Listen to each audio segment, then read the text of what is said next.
कि पहले मैं आपको थ्योरेटिकली पूरा एक्सेल समझाने की कोशिश कर रहा हूँ इस मॉड्यूल में, जिसमें कि आपके पास टोटल 25 से 28 वीडियोस होंगी, मैक्स टू मैक्स 30 रख लीजिए। उसमें क्या होगा कि आपको मैं डेली के बिहाफ पे 1 या 2 वीडियो लेक्चर जैसे प्रोवाइड कर रहा हूँ वैसे प्रोवाइड करूंगा, और उसके साथ साथ ही हम एक असेसमेंट रखेंगे। बहुत सिंपल होगा, ठीक है। डेटा होता क्या है, कोई भी आप में से अनम्यूट करके डेटा बताना चाहे। Data is a collection of fact and figure. ठीक है, और फैक्ट और फिगर से हम क्या समझते हैं, कुछ बताइए फिर। फैक्ट का मतलब सर वो नेम, एड्रेस, डेट, कोई भी तथ्य जिसे हम चेंज नहीं कर सकते, कोई भी anything which we can not change. और फिगर को हम क्या कंसीडर करेंगे? Figure is like any of the numbers can be figure, numbers और एनी इंफॉर्मेशन। फिगर का मतलब सर कैलकुलेशन। फिगर का मतलब कैलकुलेशन नहीं होगा जी, फिगर का मतलब जो कैलकुलेशन में काम आए, है ना, उसको फिगर बोलेंगे। राकेश जी। जी sir. Is there any example of figures? Figures like mobile numbers are the figure, and any of the calculation what we are making, like any of the like sum, multiplies, these are the figures. तो mobile number और phone number can be consider as a figure according to you?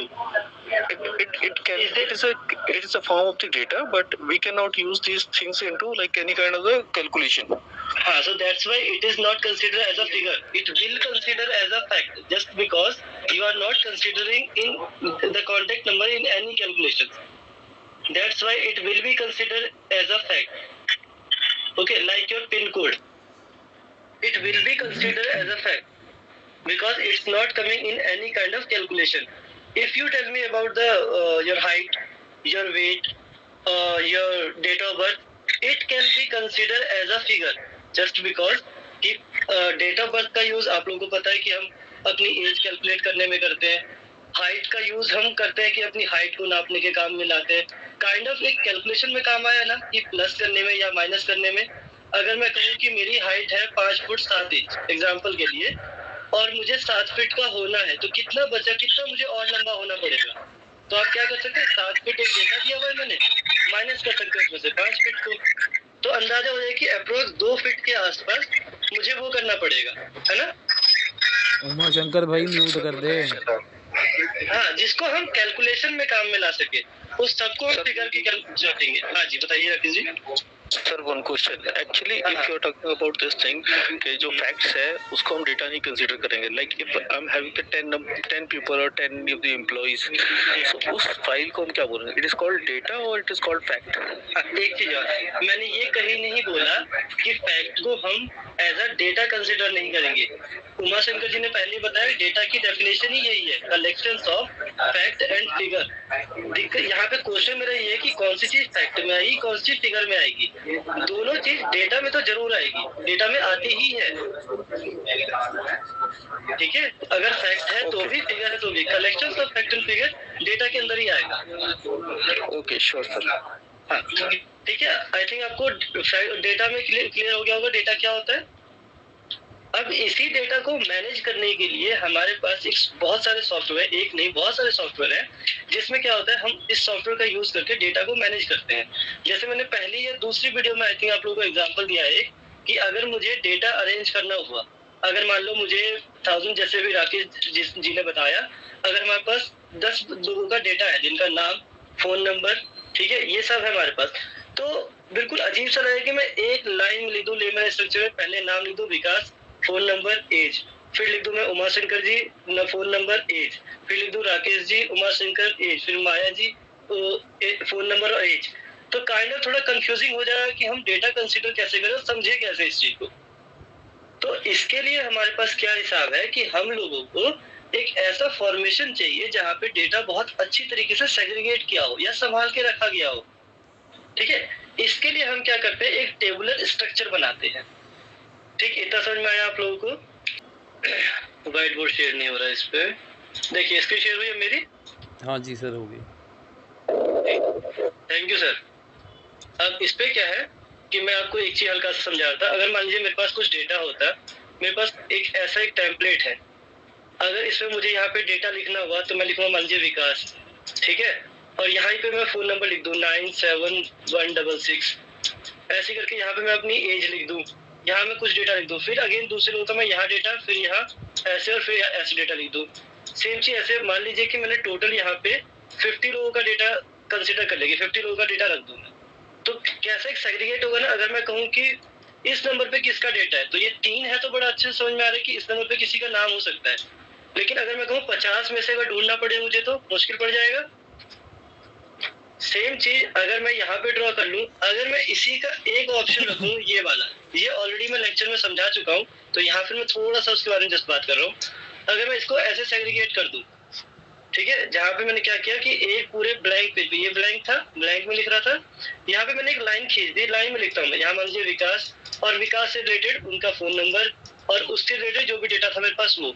यहाँ मान लीजिए उमाशंकर जी से related 10 data मैंने लिख दिया, यहाँ मान लीजिए राकेश जी से रिलेटेड 10 डेटा लिख दिया, और यहाँ पे कुछ और डेटा मैंने लिख दिया। अब यहाँ पे मैं कह सकता हूँ कि एक टाइम पे एक जो स्पेस है ये वाला, ये विकास के लिए यूज हो रहा है, ये किसी के लिए यूज हो रहा है, और ये किसी और के लिए। लेकिन काइंड ऑफ इसमें भी कंफ्यूजन क्या है कि नाम ये हो गया, फिर फोन नंबर ये हो गया, फिर ये हो गया। अब इसमें एक दोनों चीज ओवरलैप करेंगी, जैसे विकास कुमार झा लिखा मैंने, उसी के बाद मैं क्या करता हूँ, इसी को एक और बनाता हूँ जहाँ पे कि मैं इस पूरे को इसमें कंसिडर करता हूँ कुछ इस तरीके से, ठीक है। अगर मैं इसमें देखूं ऐसे, यहाँ मैं लिखता हूँ विकास, यहाँ मैं लिखता हूँ मान लीजिए मेरी एज, यहाँ मैं लिखता हूँ मेरा फोन नंबर जो भी है, यहाँ मैं कुछ एक चीज, फिर 2 चीज, फिर यहाँ पे किसी और पर्सन का, तो काइंड ऑफ थोड़ा सा समझना इजी हुआ। एक ब्लैंक के कंपैरिजन में समझना थोड़ा सा इजी है ये। लेकिन अभी भी क्या है कि विकास के बाद जो नाम होगा हो सकता है दोनों चिपके चिपके हों। ऐसे अगर 50 लोगों का नाम होगा तो कंफ्यूजन क्रिएट होगा कि यहाँ पे किसको पहचाने, 50 लोगों पे ढूंढने के कैसे।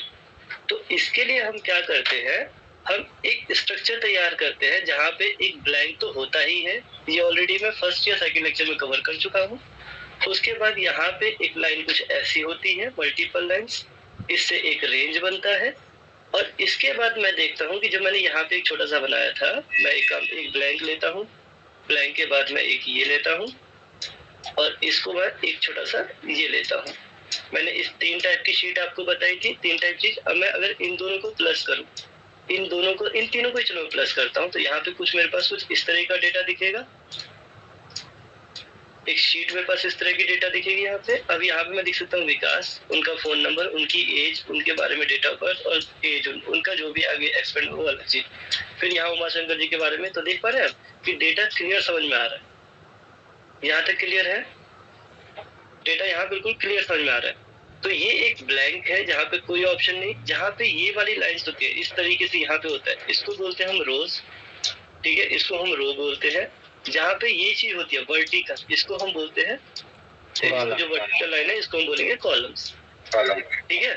और जब रो और कॉलम आपस में मर्ज होते हैं, जब एक शीट पे आते हैं, इसको हम बोलते हैं वर्कशीट, ठीक है। अब वर्कशीट में ये चीज जो है, ये वाला जो बॉक्स हो गया, ये जो बॉक्स हो गया, ये बॉक्स हो गया, ये बॉक्स क्या है, इसको हम बोलते हैं सेल। समझ में आया कि रो क्या है, कॉलम क्या है और सेल क्या है, ठीक है। इतना सबको क्लियर है? सेल रिप्लेसिंग, हाँ मैं बताता हूँ, इतना सबको क्लियर है? हाँ जी सर क्लियर है। इसमें किसी को कुछ नहीं पूछना ना? ठीक है, मैं थोड़ा सा और आगे बढ़ता हूँ, एक्सपेंड करता हूँ इस चीज को। अब जब मैंने ये चीज बनाई, तो इसमें मैंने एक तो ये रखा, एक ये रखा, एक ये रखा, एक ये रखा। ये जो लाइंस है, इस लाइन को क्योंकि ऊपर से नीचे आ रही है तो इसको हम वर्टिकल लाइन बोलेंगे। मैं पहले ही सॉरी बोलता हूँ, मेरी ड्राइंग बहुत खराब है और खासकर कंप्यूटर पे तो और खराब है तो इसीलिए बात नहीं सर, बस समझ लेना चाहिए। अब जो ये चीज है, ये जो स्पेस है, इसका बीच का स्पेस, इसका बीच का स्पेस, इसका बीच का, इसे तो किसी ना किसी चीज से पहचानेंगे ना। तो इसे हम पहचानते हैं अल्फाबेट से, जैसे मान लीजिए ए, बी, सी, डी, फिर मान लीजिए ई, और जो आगे आता रहेगा उससे हम पहचानेंगे। सो ऑन चलता रहता है। मैक्सिमम कहाँ तक? एक्स, एफ और डी, मैक्सिमम ये चलता है, सॉरी एक्स, एफ, डी, ठीक है। अब ये क्या है, जब ए खत्म, जब जेड पे आ जाएगा तो A B, A C, A D, ऐसे जब ए जेड खत्म हो जाएगा तो ए बी करके आ जाएगा, या एस सी करके बढ़ जाता है वो। ऐसे ही जो ये है लाइंस, ये जो लाइंस थी, यहाँ पे मैं ड्रॉ करके दिखाता हूँ, इसको तो आपको समझ में आ गया कि इसको हम ABCD से बोलते हैं, ABC। यहाँ पे दिखाता हूँ, जब इसमें हमारी ऐसी लाइंस होती है तो इसको हम जानते हैं 1 2 3 से। तो यहाँ जब भी मैं लाइन ड्रॉ करूंगा, इसको मैं इसको जानूंगा 1, इसको जानूंगा 2 3 4 और 5। ठीक है, इतना समझ में आ गया आप लोगों को? जो ABCD से डिनोट किया गया है उसे हम क्या बोल रहे थे? अभी हमने बात करी थी, जो हमारी ऐसी वाली लाइन थी, जिसको हम क्या बोल रहे थे? Column sir. ठीक है, और जो हमारा 1 2 3 था, जैसे मैं न्यूमेरिक बोलूंगा तो 1 2 3 को हम क्या बोल रहे थे? रो। अब देखिए कि ये बॉक्स जो है, मैं इस बॉक्स के बारे में बात कर रहा हूँ। अगर मैं यहाँ से कोई एक, जैसे यहाँ से फिलहाल ऐसे करता हूँ, मैं इस बॉक्स के बारे में बात कर रहा हूँ। ठीक है, ध्यान दीजिएगा। तो ये बॉक्स क्या है? एक B नाम का कॉलम। इस पूरे कॉलम को हम B ही बोलेंगे। ठीक है, इस पूरे कॉलम को हम B बोलेंगे। समझ में आ गया? हाँ जी। इस पूरे कॉलम को हम B बोलेंगे, और इस पूरे ये तो जी कवर हो रही है ना, इस सबको हम रो बोलेंगे। कौन सा रो हो गया ये? तीसरे नंबर का रो। दूसरे नंबर पे क्या है? B। तो मतलब कि B कॉलम के अंदर थर्ड रो B और 3। समझ में आ गया? तो B के अंदर थर्ड उस पे एक लाइन देख रहे हैं आप, इंटरसेक्ट कर रहा है, तो इस सेल का एड्रेस जो हो जाएगा, इस सेल का एड्रेस हो जाएगा B3। B3। ठीक है, इस सेल का एड्रेस क्या हो जाएगा? B3। इस सेल का एड्रेस जो होगा, फिलहाल के लिए इस सेल का रेफरेंस भी हम उसी को बोलेंगे। समझ में आ गया सबको? ठीक है, अब मैं यहाँ पे एक फ्रेश शीट कंसीडर करता हूँ। जैसे मान लीजिए एक शीट बन दिया। ठीक है, मैंने एक शीट दिया। अब जिससे पूछूंगा, जिससे नहीं, आप में से कोई भी एक मुझे बताइएगा। ठीक है, कोशिश कीजिएगा जो नहीं बोल पा रहे वो बोले। मुझे ये बताइए, इसमें कितने कॉलम से कोई बता पाएगा? ABC 4 column. कॉलम का नाम बताइए, कौन कौन से कॉलम है? ABCD, B, C, D और E। ठीक है, और कितने रोज है? 5 ही है सर रोज। 1 2 3 4 5 4 5। ठीक है, देख पा रहे? हाँ जी। तो ये जो है ये टेबल है कितने की? 1 2 3 4 5। 1 2 3 4 5। ये टेबल है 5 बाय 5 की। Collection of row and column. इतने में किसी को भी कुछ पूछना है आप में से? सर डेफिनेशन दोबारा बताना सर, डिस्टरबेंस आ रही है पीछे से किसी से ना। ठीक है, प्लीज आप लोग म्यूट कर लीजिए जो नहीं बात कर रहे हैं। ठीक है, क्योंकि आवाज थोड़ी सी गड़बड़ा रही है। Thank you. अब मैंने क्या किया, मैंने एक शीट ली, फ्रेश शीट ली थी, यहाँ दिखाता हूँ। मैंने एक शीट ली थी, उसमें मैंने किसी चीज को हाईलाइट किया। यहाँ पे मैंने कहा ये कितने कॉलम्स है? तो एक A, ये है B, ये है C और ये है D। मैंने ये किया ABCDE। फिर मैंने एक लाइन बनाई ऐसे करके। इसको आप लोगों को पता है रो बोलते हैं, अभी हम डिस्कस कर चुके हैं। तो 1 2 और 3 रो हो गई हमारी। ऐसे यहाँ पे 1 2 3 4 5। ठीक है, तो ये पूरी चीज है क्या? इसे हम क्या बोलते हैं? ये है हमारी टेबल। ठीक है, ये हमारी टेबल है। टेबल क्यों बोलते हैं? अभी मैंने आप लोगों को बताया, जब भी हमें डेटा को बहुत अच्छी तरीके से मैनेज करना हो। अच्छी तरीके से मेरा मतलब क्या है कि यहाँ पे अगर मैं लिखता हूँ नेम, मैं लिखता हूँ क्लास, यहाँ लिखता हूँ मैं सब्जेक्ट, यहाँ लिखता हूँ मैं रिजल्ट, ये सब कुछ लिखता हूँ मैं, उसके अंदर इजिली उसे मैनेज कर सकता हूँ और इजिली मैं आइडेंटिफाई कर सकता है कि इसके अंदर क्या है। तो इसके अंदर ये जो हेडिंग हो गई, ये इसका डेटा हो गया। ये हेडिंग हो गई, ये इसका डेटा हो गया। इसीलिए हम टेबुलर स्ट्रक्चर बनाते हैं। इसी चीज को हम टेबल बोलते हैं। टेबल क्या है हमारा? कलेक्शन ऑफ मल्टीपल कॉलम्स, ठीक है, एंड मल्टीपल रोज। ये हमारा क्या कहलाएगा? टेबल। ये हमारा टेबल कहलाएगा। इतना क्लियर है? इतना समझ गए आप? जी जी सर, क्लियर। ठीक है, अब जो शीट है वो शीट क्या है? शीट की अगर मैं डेफिनेशन बोलूं तो एक शीट हमारा क्या है? Collection of table, collection of multiple rows and column. Multiple में कितना? जो ये होता है मैक्सिमम, इसका मैंने अभी बताया था। इसका ये कितना होता है? 5/5 तक जाता है, XFD तक। ये कुछ 10,000 के अप्रोक्स होता है, मुझे एग्जैक्ट ध्यान नहीं है। 10,000 के आसपास के कॉलम्स होते हैं। और जो रोज होते हैं वो मैक्सिमम कितना होता है? मैक्सिमम 10,48,576। याद रहेगा? याद रखिएगा कि मैं अभी जो आप लोगों को पढ़ा रहा हूँ या जो मैं आपको समझा रहा हूँ, थोड़ा सा पढ़ाना नहीं कहूँगा, जस्ट एक डिस्कशन कर रहे हैं हम लोग। मैं जो असेसमेंट बनाऊंगा उस असेसमेंट में यहीं से क्वेश्चंस आएंगे, कहीं बाहर से नहीं आएंगे। ठीक है? कोई भी क्वेश्चंस मैं कहीं से उठा के नहीं दूंगा। पूरी जो सीरीज बनाई हुई है वो मैंने ही बनाई हुई है और मैं ही लेक्चर्स भी अपलोड करता हूँ, तो असेसमेंट भी मैं यहीं से बना के दूंगा। तो यहाँ ध्यान दीजिएगा आप लोग। ठीक है? इतना समझ में आया? किसी को इसमें कुछ पूछना है?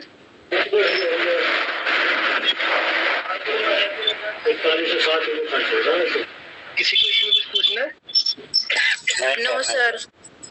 ठीक है, हम थोड़ा सा और आगे बढ़ते हैं। यहाँ तक अभी तक आप लोग समझ चुके हो कि कॉलम किसे बोलते हैं, रो किसे बोलते हैं, सेल किसे बोलते हैं, आप समझ चुके हो। ठीक है? अगर सेल नहीं समझे तो सेल को बताता हूँ मैं आप लोग को। जब हमारे पास एक कॉलम, कोई सा भी एक कॉलम, मान लीजिए ए एग्जाम्पल के लिए, ठीक है, और एक रो, कोई सी मान लीजिए रो, मान लीजिए 5वें नंबर की रो है। जब इन ये दोनों चीज आपस में इंटरसेक्ट करेगी, मतलब यहाँ पे डॉटेड लाइन बनाऊंगा मैं कुछ इस तरीके से, अगर मैं इसे आगे खींचूं तो ये कुछ ऐसे बनेगा ना। हाँ जी हाँ जी। यहाँ पे आप देख पा रहे हैं कि एक यहाँ पॉइंट है, एक यहाँ पॉइंट है, एक यहाँ पॉइंट है, एक यहाँ पॉइंट। तो आप ये देखेंगे कि यहाँ पे क्या होगी, एक फॉर्मेशन हुआ किस चीज का, एक बॉक्स होगा। जब भी, अच्छा मैथ का एक कॉन्सेप्ट, आप 4 पॉइंट कहीं भी कंसीडर कर दीजिए, जब आप 4 पॉइंट को मिलाएंगे ना तो एक बॉक्स ही बनेगा। देखिए कि ये और ये मैथ का कॉन्सेप्ट है कि 4 पॉइंट आप कहीं भी रखिए, जब आप चारों पॉइंट को आपस में इंटरकनेक्ट करेंगे तो एक बॉक्स बनेगा। यहाँ पे क्या है कि हमने एक कॉलम और एक रो को जब भी इंटरसेक्ट कराया तो 4 पॉइंट मिले और चारों पॉइंट मिलके एक बॉक्स की फॉर्मेशन करी। इस बॉक्स को ही हम सेल कहते हैं। समझ में आ गया? आप लोगों को रेंज पता लगे, ये जो टेबल था, ये जो इसके अंदर टेबल था, इसी के अंदर रेंज आती है। मैं बताता हूँ कैसे। अब आप लोगों को सेल एड्रेस तो पता लग गया ना, सेल एड्रेस क्या होता है। अगर मैं पूछूं आपसे, किसी भी एक से पूछता हूँ मैं, कौन है, इनका नाम लेके पूछता हूँ, फिरदौस जी, अगर आप सुन पा रहे हैं तो आप मुझे ये बताइए कि इसका एड्रेस क्या होगा जहाँ मैंने इसे ग्रीन किया। कैसे पता लगाएंगे? हमारा कॉलम्स मतलब डी है और सेल हमने 4 लिया है। सेल नहीं क्या है, मतलब रो। ये इस सेल का है, ठीक है जी। अब इसके बाद कुमार शंकर जी, इसका एड्रेस कौन सा होगा? A5। अच्छा महक जी, इसका क्या होगा? कोई नहीं, कोई और बताना चाहेगा इसका क्या होगा और क्यों? E1। अच्छा, और क्यों होगा? रो ई वाले कॉलम में पहले कॉलम बोला जाता है हमेशा, सी और आर होता है। सी से कॉलम, आर से रो। पहले कॉलम बोला जाता है और फिर उसके बाद ये बोला जाता है, ठीक है। इसीलिए इसका नाम, क्योंकि ई वाले उसमें और 1 वाले उस पे इंटरसेक्ट कर रहा है, इसीलिए इसका नाम ये हो गया, ठीक है। अब आप लोगों के लिए सहूलियत के लिए यहाँ पे आता हूँ, एक ड्रॉ करते हैं यहाँ पे। हमने एक ये लिया, अब ध्यान से देखिएगा आप लोग, ठीक है, कुछ मजेदार होगा यहाँ पे। हमने कुछ कॉलम्स लिए, कोई मुझे कॉलम्स के नाम बताना चाहेंगे? कॉलम्स हो या कॉलम्स के नाम वगैरह कुछ हमने लिया। यहाँ पे कलर दूसरा ले लेता हूँ, ए, ठीक है, थोड़ा छोटा, बी, सी, डी, ई, ठीक है। अब ध्यान से देखिएगा, 1 2 3 4। अब मैं जिससे पूछूंगा, जिससे कोई भी आप में से एक बताइएगा, इस पूरे को हम क्या बोलेंगे? इस पूरे को हम क्या बोलेंगे? नहीं, जैसे कि मान लीजिए इसमें तो क्या क्या है, इसमें तो एक बी के पास टकरा रहा है, एक 3 के पास, फिर 4 पे भी और फिर इस पे भी, इस पे भी। आप देख पा रहे हैं इस पे क्या है कि एक ये और एक ये, 4 चीज एक साथ, 4 सेल्स आ रही हैं। इन चारों को मिला के हम क्या बोलेंगे? यहाँ से लेके, यहाँ से लेके 2R into 2C। 2R into 2C, जी एक ऑप्शन आ गया 2R। सर ये तो मिक्स सेल है। एक चीज बताता हूँ, 2R into 2C आप क्या सोच के बोल रहे हैं, एक बार प्लीज बताइएगा। वो रेंज बोलेंगे हम। सर टू रो और 2 कॉलम है ना। तो ये 12 की मैट्रिक्स तो नहीं है ना। सर डिस्टर्बेंस बहुत आ रही है सर पीछे से। बिल्कुल बिल्कुल, ये 12 की मैट्रिक्स अगर हम पढ़ते तो उसमें हम बोलते हैं कि second row 2 rows and 2 columns. लेकिन यहाँ तो हम एक्सेल पढ़ रहे हैं, तो यहाँ पे जैसा कि उमा जी ने और फिरदौस जी ने बताया, इसको क्योंकि इसके अंदर क्या है, एक से ज्यादा तो collection of cells, collections of more than one cell, इसे हम क्या बोलेंगे, रेंज बोलेंगे। ठीक है, इसको हम रेंज बोलेंगे। समझ में आ गया? रेंज क्या होता है? सबको आया समझ में? जी सर। अगर सबको समझ में आया तो इस रेंज का नाम बताइए।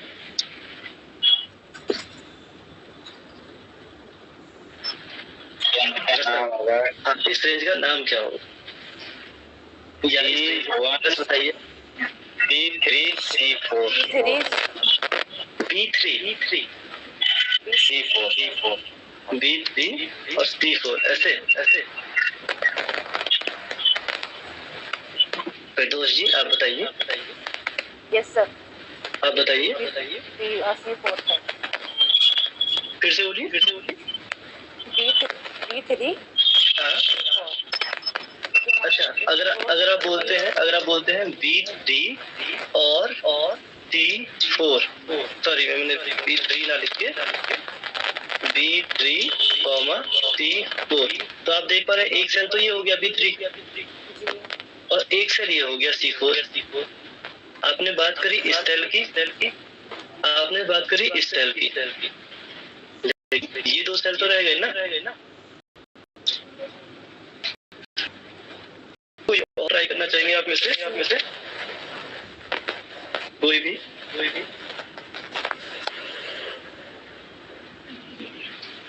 एक सेकंड को याद था तो कोई भी नहीं आया। अच्छा, इसको ठीक है, सही है, ये अप्रोक्स बिल्कुल ठीक है, B3 C4 है। लेकिन अगर आप एक चीज भूल गए, ये B3 से लेके C4 तक है।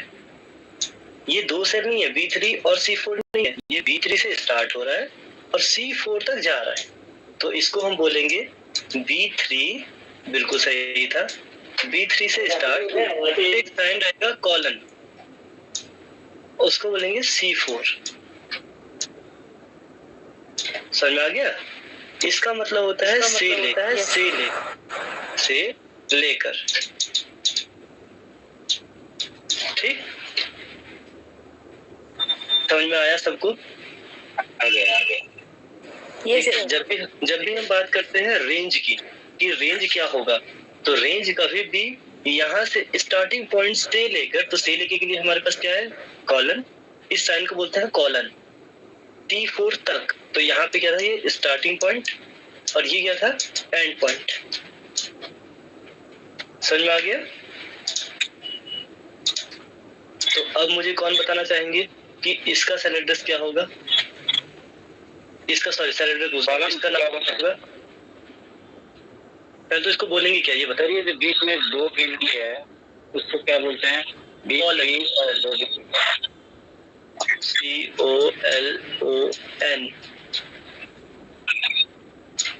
Colon, COLON, colon.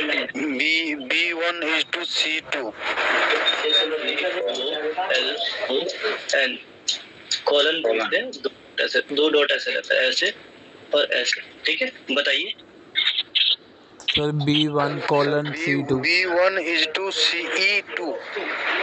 ठीक है, तो इसको हम बोलेंगे B1 is to CE2। B1 colon C2। Colon E2। समझ में आ गया? इसको हम बोलते हैं रेंज। ठीक है, अभी सर B1 बोलेंगे कि B2 बोलेंगे? B1, हाँ B1 है ना, यहाँ से है ना। B2 होगा सर, नीचे तक है ना, सर नीचे तक है ना। स्टार्ट कहाँ से हो रहा है? B1E2। अच्छा स्टार्ट कहाँ से हो रहा है? B1 से हो रहा है ना? ठीक है।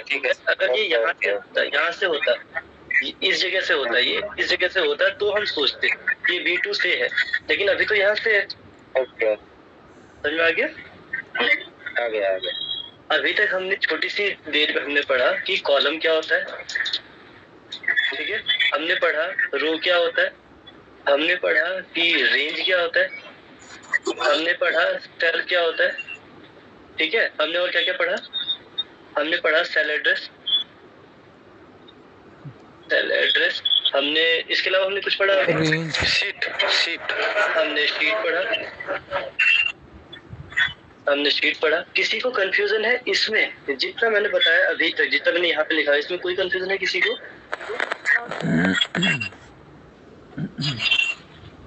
किसी को कोई कंफ्यूजन नहीं इसमें? आप में से कुछ लोग बोल भी नहीं रहे, साक्षी जी, पिंकी, महक, कार्तिक, दीपेंद्र जी, अभिजीत, प्लीज अपने क्वेश्चंस रखते रहो अगर आपको अच्छे से समझना है तो। आई थिंक फिर नहीं तो फिर आपको समझ में नहीं आ पाएगा, ठीक है। अब इसके बाद आते हैं, जब भी हम एक्सेल में काम करते हैं ना, अभी तक हमने पढ़ा था रो कॉलम क्या होता है, हमने पढ़ लिया, क्यों इसकी जरूरत होती है आप लोगों को पता लग गया, डेटा मैनेज करने के लिए फैक्ट फिगर के बारे में आप लोगों को पता लग गया क्या होता है, ठीक है। इसके बाद मैंने आपको लेक्चर 2 में बताया था रेंज क्या होता है, सेल क्या होता है, शीट क्या होता है, ये आप लोगों को मैंने अभी बता दिया। आप लोगों को मैंने कॉलम बता रखा था लेक्चर 2 में कि A B से स्टार्ट होता है, एक्सेप्ट डी तक जाता है। सेम फॉर मैंने आपको रोज बताया था, सेल नेमिंग बताया था, वो आपने अभी देख लिया। सेल नेमिंग को ही अभी के लिए आप लोग सेल एड्रेस कंसीडर कीजिए, ठीक है।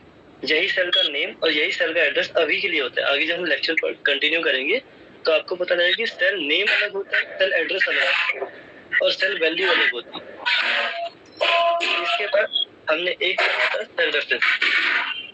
अब हम यहाँ पे आते हैं, किसी को माइक म्यूट कीजिए प्लीज, ठीक है। हम अब बात कर रहे हैं सेल रेफरेंसिंग की, ठीक है। मैंने क्या किया, कुछ रोज बनाए यहाँ पे, ये मैं क्या ड्रॉ कर रहा हूँ, कोई बताएगा? रो सर, ये कॉलम है। और मैक्सिमम कितने मैक्सिमम रोज में वो कर सकता हूँ, ड्रॉ कर सकता हूँ? सर 10,48,000 समथिंग था। 576। बहुत अच्छा, ठीक है। अब मान लीजिए कि जब मैं फंक्शन लगाता हूँ, ठीक है, जब फंक्शन, आप लोगों को पता है फंक्शन क्या होता है? नहीं पता है सर। ठीक है, जैसे मान लीजिए मैंने लिखा A B C D E, ठीक है। अभी मैं आपको फंक्शन और फॉर्मूला एक्सप्लेन नहीं करूंगा, बाद वाले लेक्चर में वो करूंगा ही मैं आपको जब मैं समझाऊंगा तो, ठीक है। मान लीजिए कि ये है आपके पास एक शीट है जैसा कि हम लोगों ने अभी बनाया था। अब मैं यहाँ पे लिखता हूँ एग्जाम्पल में कुछ नंबर लिखता हूँ, कोई भी नंबर बताइए। मैं लिखता हूँ 50, कोई भी नंबर आपके मन में हो तो बताइए। 76, 47, 76, 47, ठीक है। मैं यहाँ लिख 98 और 9, 12, ठीक है। इतना रहने देते हैं। अब इसमें क्या है कि मुझे यहाँ पे इस वाले रो में इस पे और इस पे इन सबको जोड़ना है, इन सबको जोड़ना है। एक तरीका क्या है मेरे पास, मैं लिखूंगा सम मतलब फंक्शन होता है जोड़ने का, वही ब्रैकेट डालूंगा। एक तो मैं लिखूं 50, ठीक है। ध्यान से देखिएगा, मेरा क्वेश्चन आएगा आप लोगों से 50, 73, 47, ठीक है। और मैं लिख दूं और मैं एंटर कर दूं, तो आपके हिसाब से कितना आंसर आएगा इसका? सर तीनों प्लस हो के आ जाएगी इक्वेशन नीचे। ना मैं कैलकुलेशन ना करके मैं सीधा यहाँ पे लिख देता हूँ कितना था मेरा, 50, 76 और 47, 170, ठीक है। मैंने लिखा यहाँ पे 173, ठीक है। मुझे बताइए कि यहाँ पे आंसर क्या आएगा? 173, है ना? हाँ जी। इसमें दिक्कत क्या है? अगर मैं ये लिख के एंटर मारता हूँ तो इसमें दिक्कत क्या है? आंसर तो 173 आ रहा है, इसमें कोई दिक्कत है? सेल का आंसर हमें दिखाएगा। अगर हम इसको नीचे टाइप करेंगे तो हमें आगे जो फंक्शन होगा वो नहीं आएगा। सर दिक्कत है इसमें सर। एक एक करके बोलिए प्लीज। फिर दो जी एक बार फिर से दिक्कत कीजिए, बाकी सारे लोग म्यूट कीजिए अपने आप को। हाँ फिर दोस्त जी। सर हमने जैसे इसमें ये चीज आपने से लिखा है 50 47 हाँ। हमने फिर इसको नीचे को मतलब नीचे खींचा तो सिर्फ इसी का ही आंसर आएगा। ओके, जब भी हम नीचे खींचेंगे तो इसी का आंसर आएगा। यस ठीक है, तो उसमें दिक्कत क्या है? इसी का आंसर आना चाहिए। मतलब 50, 73 और 47 की तो निकालना है। अगर हम इसमें सेल एड्रेस डालेंगे A1, A2, A3 तो हम इसमें जहाँ तक भी हमारी शीट होगी सबके आंसर अपने आप ही हमें दे देगा। हमें हर एक सेल में एड्रेस मतलब हर एक में प्लस माइनस से जो भी हमें चाहिए सम करने की जरूरत नहीं पड़ेगी। बहुत क्लोजली ठीक हो आप, लेकिन एग्जैक्ट नहीं। बताऊं कैसे? अपना पॉइंट रखिएगा, ठीक है? और जी क्या बोल रहे थे आप? अब बोलिए। सर ये एक मतलब शॉर्ट डाटा के लिए तो ठीक है, जो सिंगल फाइंड आउट करके हम ऐड कर सकते हैं, बट जब लार्जर डाटा होगा तो उस समय हम जो रेंज अभी सेलेक्ट किए हैं ना तो वो रेंज डायरेक्ट उसके पुट करेंगे। जैसे A1 रेंज फिर A4 या A400 होगा या 4000 होगा तो वहाँ का डायरेक्ट हम वहाँ पे फॉर्मूला पुट करेंगे तो टोटल ऑटोमेटिक सेलेक्ट होकर के रेंज वाइज वो टोटल ऐड करके दे देगा हमको, तो वो क्लियर होगा। इसमें तो यही दिक्कत है, जो एक एक करके हम करेंगे तो काफी टाइम भी लगेगा और वो लार्ज डाटा के लिए कैलकुलेशन थोड़ा सा दिक्कत है इसमें। बहुत बढ़िया। फिर दोस्त जी और अभिजीत जी का दोनों का आंसर ठीक है, लेकिन इसका एक और आंसर है जो कि और सिंपल है।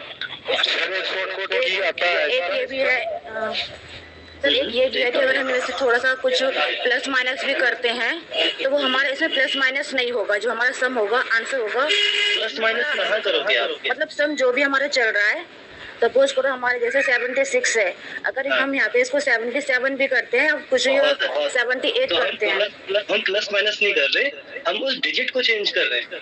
डिजिट जो भी हम डिजिट चेंज कर रहे हैं तो हमारा आंसर गलत आएगा। बिल्कुल, क्योंकि जो हमने एक बार फिक्स कर दिया वो उसी को एज आंसर दिखाएगा हमें, है ना? Yes sir. परफेक्ट। तीनों आंसर बिल्कुल ठीक है। ये वाला आंसर बिल्कुल परफेक्ट। अगर मैं यहाँ पे लिखता हूँ 50 + 76 + 47 तो यहाँ पे एक आंसर आएगा 173।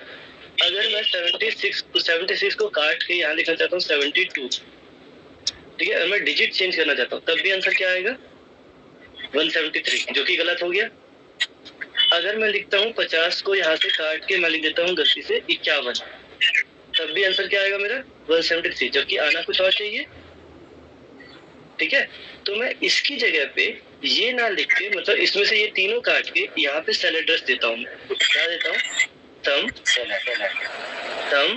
सेल एड्रेस मतलब रेंज दूंगा कि यहाँ से लेके वहां तक, है ना? हाँ, ये बिल्कुल सही मेथड है। इसका मतलब है कि जब मैं करूँगा 72 तो वो A2 को क्या लेगा? 72। जब मैं लिखूंगा A3 तो A3 को क्या लेगा? 47 अभी के लिए। अभी को मैं यहाँ लिख दूंगा 40 तो क्या कंसीडर करेगा? ये वाली चीज। तो ये हम इसीलिए यूज नहीं करते, ये हम यूज करते हैं। समझ में आ गया? एक छोटा सा क्वेश्चन, अगर आप लोग ये समझ गए तो मेरे पास एक तरीका है इसका, SUM ब्रैकेट। अगर मैं लिखूं A1, A2, A3,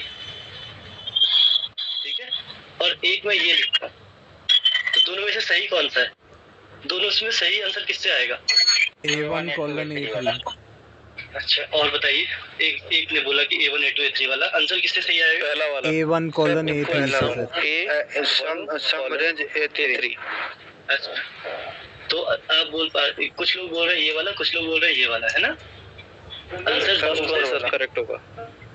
आंसर दोनों सेम आएगा और दोनों ही करेक्ट है। दोनों ही बिल्कुल करेक्ट है। हाँ, बताता हूँ। मैंने इसका मतलब क्या बताया आपको? इसका मतलब कॉलन का हिंदी मतलब था से लेकर। ठीक है, मतलब A1 से लेकर A3 तक, यही था ना? हाँ जी। तो A1 से लेके यहाँ से लेके ये भी और ये भी, और इसमें भी क्या है? ये और ये, इसमें भी तो तीन चीज आ रहे हैं, ये और ये। तो गलत तो कोई सा भी नहीं है ना। मैंने अभी तक ये नहीं पूछा कि क्या इसमें से बहुत अच्छा रहेगा, नहीं, मैंने ये क्वेश्चन किया गलत कौन सा है इसमें से। गलत तो दोनों में से कोई सा भी नहीं है, बिल्कुल सही है दोनों, है कि नहीं। लेकिन हम यूज कौन सा करेंगे, हम यूज हमेशा ये वाला करेंगे। रीजन इसके पीछे क्या है, क्योंकि हमें इसमें 2 सेल लिखने पड़े, एक यहाँ से लेके यहाँ तक। जो हम बात कर रहे थे कि लार्ज अमाउंट ऑफ डेटा रहेगा, अगर मान लो यहाँ से लेके मुझे यहाँ तक करना पड़ता तो मैं लिखता A1, A2, A3, A4, A5, A6। इस केस में B1, B2, B3, B4, B5, B6, फिर सेम C, फिर D, फिर E लिखता ना। और इस केस में क्या लिखता, A1 से लेके E6 तक।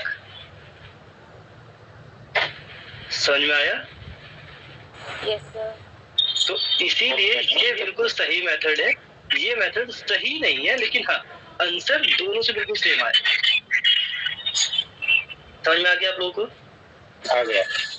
ठीक है, अब एक चीज मैं आप लोगों को और दिखाता हूँ, ये लास्ट होगा मेरा आज का, फिर आपके जो क्वेश्चन होंगे वो पूछेगा, ठीक है। यहाँ पे एक चीज देता हूँ मैं। अब मैं आपको बताने जा रहा हूँ सेल रेफरेंसिंग। सेल रेफरेंसिंग क्या होती है, मैंने आप लोगों को बताया था 3 टाइप की होती है ये, ठीक है। एक होती है एब्सोल्यूट सेल रेफरेंसिंग, एक होती है रिलेटिव सेल रेफरेंसिंग, और एक होती है मिक्स सेल रेफरेंसिंग। दिक्कत मतलब डिफरेंस क्या है, डॉलर का, डॉलर साइन होता है ना, डॉलर क्या काम करता है, उसे फिक्स कर देता है, ठीक है।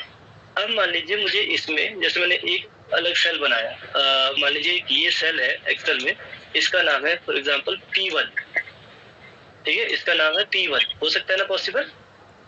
उस सेल को मैंने हाईलाइट किया और मैंने इसमें लिखा 2, ध्यान दीजिएगा प्लीज।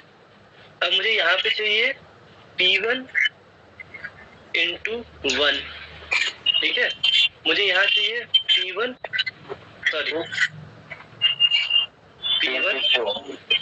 अबे यार सॉरी P1 1 into 2, फिर मुझे यहाँ चाहिए P1 into 3, फिर मुझे चाहिए P1 into 4।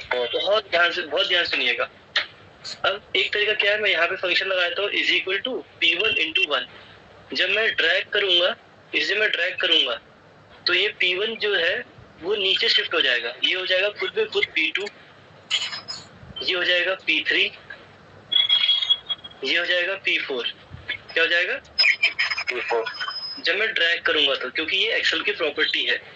इसी को बोलते हैं जो अपने टाइम के साथ साथ चेंज होता रहे, इसको बोलते हैं रिलेटिव सेल रेफरेंस। क्योंकि जब मैं नीचे जा रहा हूँ तो ये रिलेट कर पा रहा है, P1 का 2 हो गया, फिर नीचे गया तो P3 हो गया, फिर नीचे गया तो P4 हो गया, ठीक है। ये रिलेटिव सेल रेफरेंस है। सबको समझ में आ रहा है क्या यहाँ तक? यस है ना। देखिए मेरे लिए बहुत सिंपल है कि मैं एक एक्सेल की फाइल खोलूं, 2 मिनट में आपको करके दिखा दूं, आप समझेंगे अरे यार ये क्या हो गया। आधे लोगों को समझ में आएगा, आधे लोगों को समझ में नहीं आएगा, ठीक है। जो एक्सेल से फैमिलियर है या यूज करते हैं समझ में आएगा, लेकिन यहाँ ये ऐसा मेथड है इससे सबको समझ में आएगा, ठीक है। फिर इसको हम कंप्यूटर पर करके देख लेंगे। इसको क्या बोलेंगे सर? एक्सक्यूज मी सर, नहीं सर, बोलिए। एक्सक्यूज मी सर, मैं ये पूछ रही थी कि जो असाइनमेंट आप देंगे वो उसमें ऑप्शनल क्वेश्चन आएंगे, और do we have to explain it like you are doing it on right now? जब मैं आपको असेसमेंट दूंगा, assessment will be totally based on MCQ. हाँ जी, it will always depend on MCQ, okay, but MCQs questions will be considered from this. For example, I'll just give you what is the relative cell reference. You no need to write it about the relative cell reference, but you need to opt one of them. Okay, so that is why right, you need to thank you need to understand the basic concepts of relative and absolute and all these things. ठीक है sir, ठीक है। जब भी मैं आपको MCQ दूंगा, आपको ये बताना पड़ेगा क्या। अब जब भी देखिए, जब रिलेटिव सेल रेफरेंस क्लियर हुआ, जो टाइम के साथ साथ खुद ब खुद चेंज हो रहा है। अब यहाँ पे क्या होगा, अगर मैं फिक्स कर दूं, अच्छा अभी तक हम क्या पढ़ते हैं, सेल का नेम। सेल नेम में क्या था, सेल नेम में अगर एक होता था कॉलम, और एक होता था रो। यही पढ़ते थे हम एग्जाम्पल के लिए A1, ठीक है।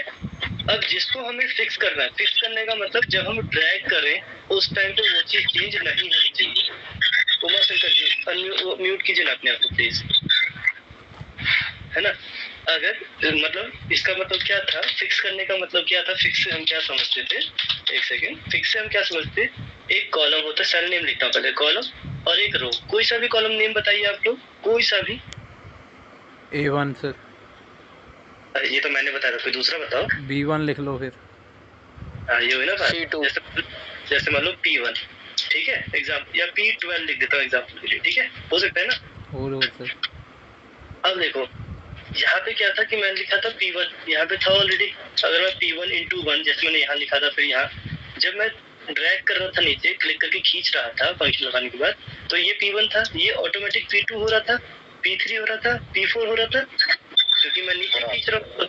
नीचे खींचूंगा तो ऑटोमेटिकली रो बढ़ेंगे, है ना। और जब मैं इधर खींचूंगा तो P का क्या हो जाएगा, Q1, ये हो जाएगा R1। रिलेट कर पा रहे हो, PQR, फिर अगला STU, फिर ये क्या हो जाएगा Q2, ये क्या हो जाएगा R2। R2, क्योंकि हम जब कॉलम में आगे बढ़ रहे हैं तो इसके बाद ये रेफरेंस जब चेंज होगा तो कॉलम भी चेंज होगा और रो भी चेंज होगा। जब हम चाहते हैं कि कॉलम चेंज ना हो तो कॉलम से पहले डॉलर लगा दो, ठीक है।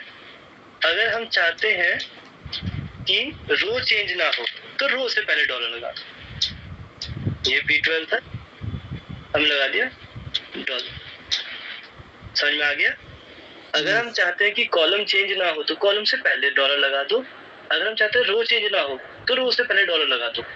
अगर हम चाहते हैं कि दोनों में से कोई चेंज ना हो, ठीक है, तो दोनों के पहले डॉलर लगा दो, $P, $12। अगर हम चाहते हैं कि दोनों चेंज हो तो किसी के पहले डॉलर मत लगाओ, सीधा लिख दो P12, ठीक है। ये था रिलेटिव सेल रेफरेंस। ये था क्योंकि इसमें क्या है कि एक फिक्स भी है और एक अनफिक्स भी है ना। Mix cell reference. तो ये होगा मिक्स। ये कौन सा होगा, चेंज नहीं होगा, वो एब्सोल्यूट होगा। ये कौन सा होगा, ये सर एब्सोल्यूट सेल रेफरेंस। कौन सा होगा, नहीं ये कौन सा होगा, एब्सोल्यूट। ये सर मिक्स सेल रेफरेंस ही है। ये मिक्स मिक्स सेल रेफरेंस।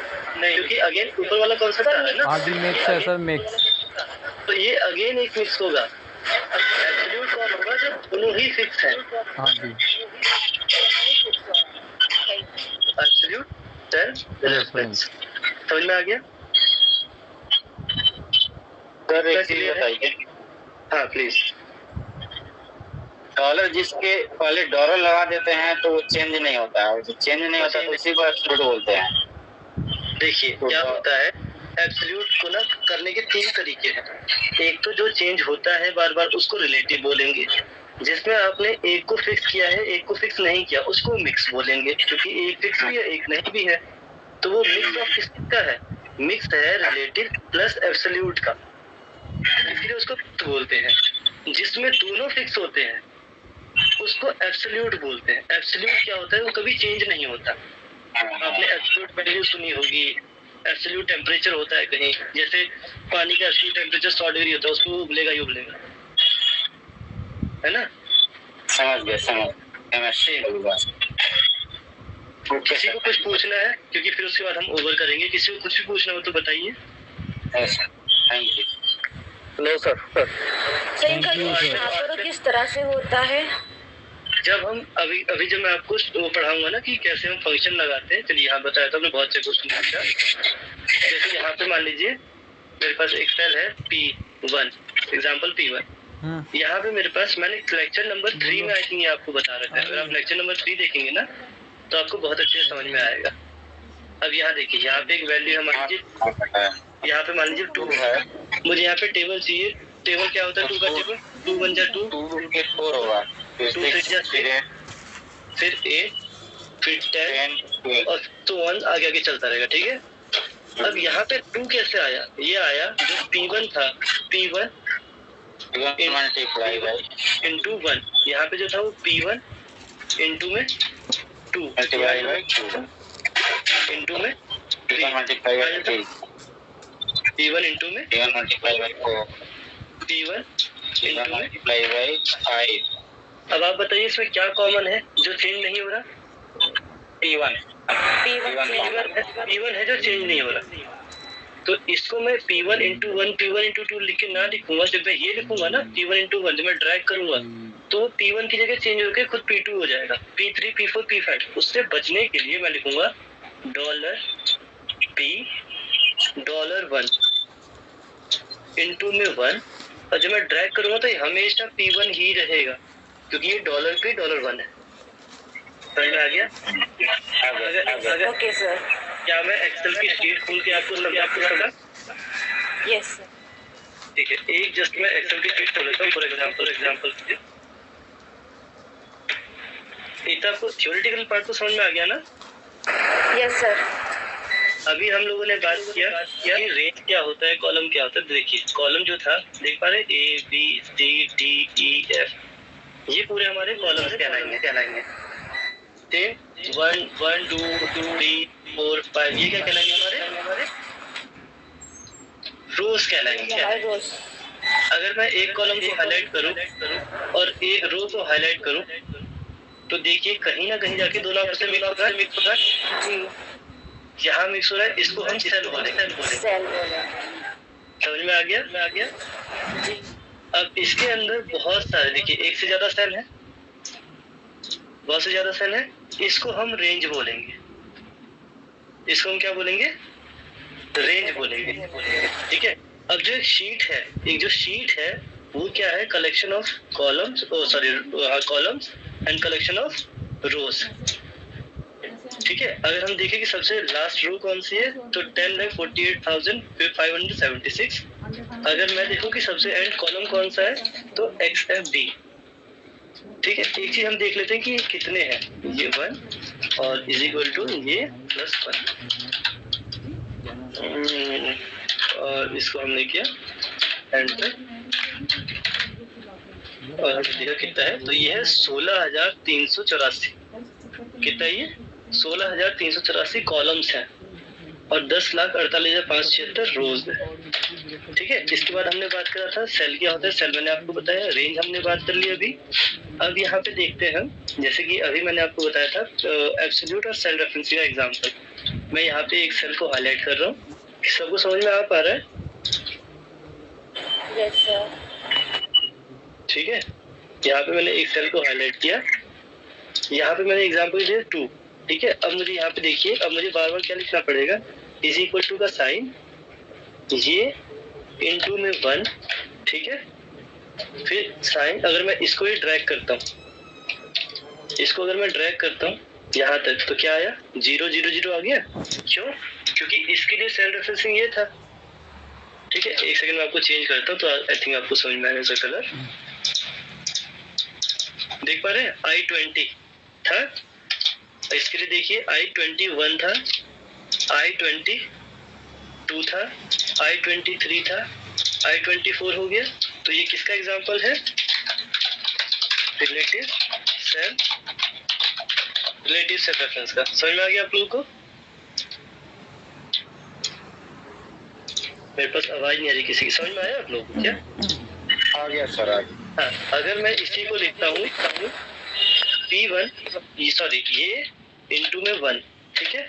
और इसके बाद मैं यहाँ पे इन दोनों को कर देता हूँ डॉलर लगा के फिक्स। डॉलर लगा दिया मैंने दोनों के आगे। मैं इसको थोड़ा सा जूम कर देता हूँ जो आपको ज्यादा समझ में आएगा। ठीक है। ये देखिए हो रहा है। और इसके बाद क्या है? अगर मैं इसको ड्रैग करता हूँ,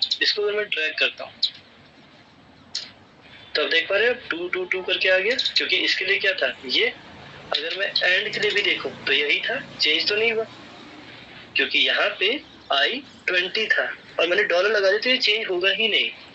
अब मुझे क्या करना है? बस इसमें यहाँ एंड में जाके 2, इसमें यहाँ एंड में जाके 3। हाँ, फंक्शन होते हैं जो एक बार लगाने के बाद खुद ड्रैग करके आ जाते हैं, वो हम धीरे धीरे सीखेंगे जब हम नेस्टेड फंक्शंस के बारे में बात करेंगे।